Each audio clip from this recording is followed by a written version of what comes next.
అందరికీ నమస్కారం. నా ఛానల్ మొట్టమొదటిసారి చూస్తున్నట్లయితే దయచేసి సబ్స్క్రైబ్ చేసుకోండి. ఇదేం పెద్ద కష్టమైన పనేం కాదు. అక్కడ సబ్స్క్రైబ్ అని కనిపిస్తుంది, అది టచ్ చేయండి చాలు. సరే, ఇప్పుడు నేను చెప్పే విషయం కొద్దిగా అందరికీ ఇబ్బందిగా ఉండొచ్చు. చాలామంది హిందూ ఆడవాళ్ళు నన్ను శత్రువుగా చూడొచ్చు. కానీ ఇది చాలా ముఖ్యమైన విషయం. అయితే ఆడవాళ్ళు మనకి భారతీయ సంస్కృతి సంప్రదాయాల్లో చీర కట్టినది ఒక ప్రత్యేకం. అయితే నిత్యం చీర కట్టుకునే వాళ్ళు ఎంతమంది ఉన్నారంటే ఈరోజు ఒక 80-90% మంది పంజాబీ డ్రెస్లే కట్టుకుంటున్నారు, పెళ్ళైన వాళ్ళు కూడా. పెళ్ళైన తర్వాత పంజాబీ డ్రెస్ కట్టుకోవడం అనేది సరే, అది వాళ్ళ ఇష్టం అనుకుందాం. అయితే ఒక దైవ కార్యమో పుణ్యకార్యమో లేకపోతే దేవాలయ దర్శనమో చేసినప్పుడు కూడా అలాగే వెళ్తున్నారు. అదే కొద్దిగా బాధాకరమైన విషయం. ఇక్కడ ఏంటంటే దైవ కార్యం పుణ్యకార్యం చేసేటప్పుడు మగవాళ్ళు అయితే పంచబంధనం చేసుకోవాలి, ఆడవాళ్ళు అయితే త్రిబంధనం చేసుకోవాలి. త్రిబంధనంలో చాలా ముఖ్యమైనది గోచికట్టు. దీన్నే కాస అంటున్నారు చాలామంది. కాస కాదు, కచ్చపోసి కట్టుకోవడం అంటారు. కచ్చపోసి కట్టుకోవడం అంటే గోచిపోసి కట్టుకోవడం అంటే చీరను అలా కట్టుకుంటేనే అక్కడ ప్రాణబంధనం జరుగుతుంది. జరిగి అప్పుడు మనం చేసే పనికి దైవత్వం పావనం అనేది సమకూరుతుంది అన్నమాట. అందువలన ఇప్పుడు ఈరోజు వచ్చిన దరిద్రం ఏంటంటే పంజాబీ డ్రెస్సులు కట్టుకుంటున్న వాళ్ళు చాలామంది అయితే అసలు చున్నీలే వేసుకోవట్లేదు. ఉపవస్త్రం లేకపోతే అసలు ఏ క్రియకి పనికిరాము. త్రిబంధనం చేయాలి, అలాగే ఉపవస్త్రం అంటే పైన ఇంకో వస్త్రం కూడా ఉండి తీరాలి. అందుకే మనం ఏం చేస్తాం, త్రిబంధనం చేసిన తర్వాత ఆ కొంగుని పైకి కప్పుకుంటారు. అలా కప్పుకున్నా సరిపోతుంది, కానీ అది కూడా చేయట్లేదు. ఈరోజు పంజాబీ డ్రెస్ వేసుకోవడం, చున్నీ కూడా లేకుండా వచ్చేయడం, దైవ కార్యాలు పుణ్యకార్యాలు నోములు వ్రతాలు అన్నీ చేసేయడం, ఇది చాలా దారుణంగా ఉంది. మన సంస్కృతి సంప్రదాయాలను మనమే నాశనం చేసుకుంటున్నాం. ఎవడో వచ్చి నాశనం చేయడం కాదు, మనమే మన సంస్కృతి సంప్రదాయాలను నాశనం చేసుకుంటున్నాం. మనకి ఒక ఆర్యోక్తి ఉంది, ఏంటది? ఎత్ర నార్యస్తు పూజ్యంతే రమంతే తత్ర దేవతా అని.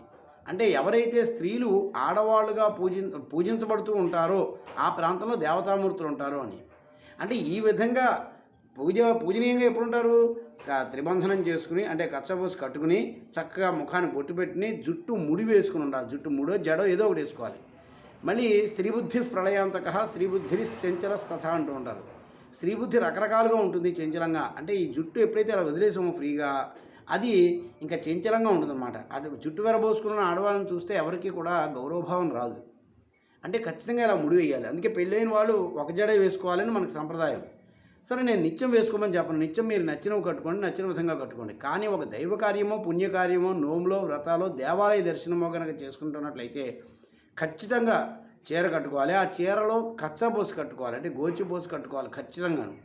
అలాగే జుట్టు కూడా ఇలా వెరబోసేయకుండా జడ వేసుకోవాలి, ఒక జడ. అంటే ఒకటి కంటే ఎక్కువ జడలు వేసుకుంటే త్రిజట అని ఒక రాక్షసు పేరు ఉంది మనకి. అలాగే రకరకాల జుట్టు వెరబోస్తుండేది ఎవరంటే రాక్షసులు. ఎప్పుడైతే మనం జుట్టు వెరబోస్తుంటామో మన బుద్ధి రకరకాలుగా ఆలోచిస్తూ ఉంటుంది. రకరకాలుగా ఆలోచించడంలో రాక్షసత్వం ఎక్కువగా వస్తుంది, క్రూరత్వం ఎక్కువగా వస్తుంది. దైవత్వం అసలు ఉండనే ఉండదు. ఎక్కడైతే రాక్షసత్వం ఉంటుందో అక్కడ దైవత్వం ఉండదు, దైవత్వం ఉంటే అక్కడ రాక్షసత్వం రాదు. అందువల్ల ఈ మార్పు చేసుకోవాలి.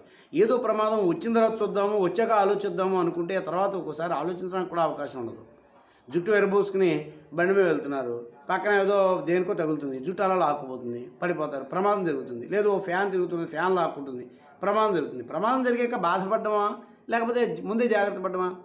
ఇది స్వాభావికంగా సాధారణంగా ఆలోచించే విషయం. కానీ అది కాదు మన దైవత్వం. మనకు పూజనీయత్వం అనేది మనమే కాపాడుకోవాలి. మన సంస్కృతి సంప్రదాయాలు మనమే కాపాడుకోవాలి. సరే, పంజాబీ డ్రెస్ వేసుకోకూడదా అంటే పంజాబీ డ్రెస్ అసలు మన సంస్కృతి అంటే పంజాబ్ ప్రాంతం వాళ్ళకి చలి ఎక్కువ, అందుకని వాళ్ళు ఒళ్ళంతా బట్ట ఉండాలి కాబట్టి వాళ్ళు పంజాబీ డ్రెస్ వేసుకుంటారు.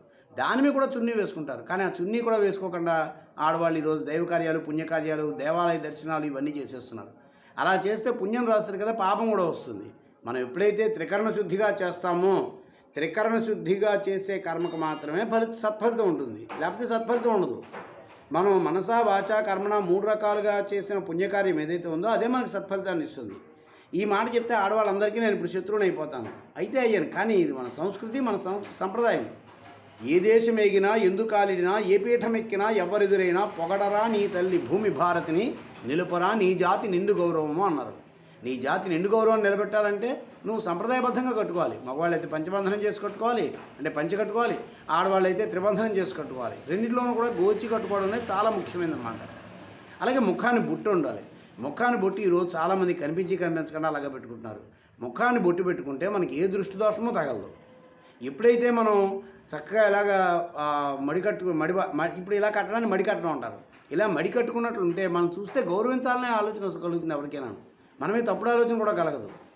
కానీ ఎప్పటికైనా మారండి. మళ్ళీ చెప్తున్నాను, మీరు నిత్యం ఇలాంటివి కట్టుకోవాల్సిన పనులు మీకు నచ్చినట్లు కట్టుకోండి. కానీ ఒక దైవ కార్యమో, ఒక పుణ్యకార్యమో, ఒక నోములో, వ్రతాలో, లేకపోతే దేవాలయ దర్శనమో, పుణ్య తీర్థయాత్రలు చేయడమో ఇలాంటివి చేస్తున్నప్పుడు మాత్రం ఖచ్చితంగా ఈ విషయాన్ని మర్చిపోకండి.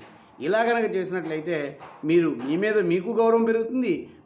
ఎందుకంటే ఎప్పుడైతే నువ్వు అలా త్రిబంధనం చేసి జడ ముడివేసి ముఖాన్ని బొట్టు పెట్టిన చేసావో మనకే ఒక విధమైన పవిత్ర భావం కలుగుతుంది. మనం తప్పుడు పనులు చేయలేము ఇంకప్పుడు, అప్పుడు చక్కగానే ఉంటాం. సరే, ఈ రోజున్న సినిమా వ్యవస్థ కానీ లేకపోతే మీడియా వ్యవస్థ కానీ ఇవన్నీ కూడా ఆడవాళ్ళని అసలు అందరినీ చెడగొడుతున్నాయి. ముఖ్యంగా ఆడవాళ్ళని బాగా చెడగొడుతున్నాయి. ఆ తర్వాత వాడెవడో ఏదో చేశాడు, వీడెవడో ఏదో చేశాడు, ఆ సమస్య వచ్చింది, ఈ సమస్య వచ్చిందని చెప్పుకునే బదులు ముందు మనమే గౌరవప్రదంగా మారడం మంచిది కదా. అంచేత ఇప్పటి నుంచి అయినా సరే ఒక దైవ కార్యమో, పుణ్యకార్యమో, దేవాలయ దర్శనమో ఇటువంటివి చేసేటప్పుడు ఖచ్చితంగా చీర కట్టుకోవాలి. ఆ చీర కూడా కచ్చాబోసి కట్టుకోవాలి. అలాగే ముఖాన్ని బొట్టు పెట్టుకోవాలి, శిఖ ముడి వేసుకోవాలి.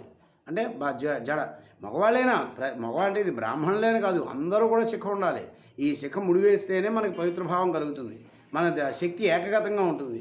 లేకపోతే శక్తి పాలిడైమెన్షనల్ అయిపోతుంది. ఎప్పుడైతే పాలిడైమెన్షనల్ అయిపోయిందో మన యొక్క ఆలోచన విధానం కూడా సక్రమంగా ఉండదు. సక్రమమైన ఆలోచనతో సద్బుద్ధి కలుగుతుంది. అలాగే మనకి సద్గతులు కలుగుతాయి. మనం ఎప్పుడైతే సక్రమమైన ఆలోచన చేయలేదో, సక్రమ బంధనం చేయలేదో, సక్రమంగా కట్టుకోలేదో, మన కట్టుబొట్టు తీరు మారగానే మన యొక్క మనస్తత్వం కూడా మారిపోతుంది.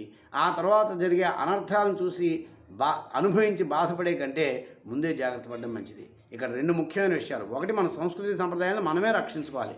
మనమే కాపాడని సంస్కృతి సంప్రదాయాన్ని ఇంకొకడో ఎవడో ఎందుకు గౌరవిస్తాడు, ఎందుకు కాపాడతాడు?